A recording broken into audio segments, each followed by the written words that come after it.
Next week we are planning to meet with the board, but what I would like to tell Kenyans, and as per what the CS told us, the money that has been given to the Ministry of Health specifically, because COVID money is going to different departments, from interior to the kazi mtaani to the the ones that we are doing the social services. But what has gone to the Ministry of Health is 23 billion.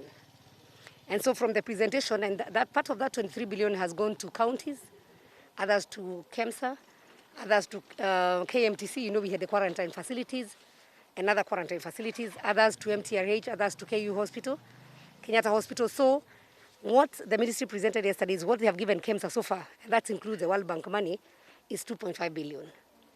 And so we'll be meeting with KEMSA because it has a board, it has a management, for them to tell us how they have used that money, what they have in the pipeline. KEMSA also generates its own income. So we want to know also whether they have used any other source of money and for what purposes.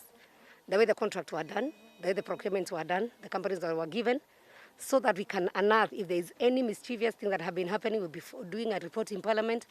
But what I want to assure Kenyans is that the government has its own way of auditing.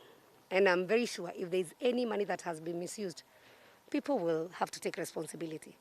So we should not fear, and I also want to really take this opportunity to thank our health workers, who from the beginning worked under very constrained times, when we didn't have PPEs, didn't have the masks, but they braced themselves, and I want to thank you. And secondly, I want also to say we are urging the ministry, because they had an allowance for 3 months that the president, through his courtesy, gave the health workers.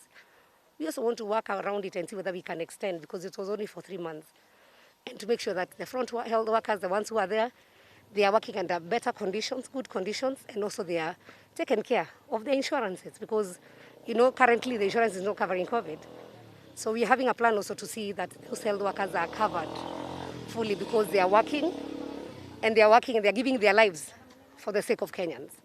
And I will tell them and assure them that this is something that is ongoing and something that we are having a conversation with the ministry to have a solution.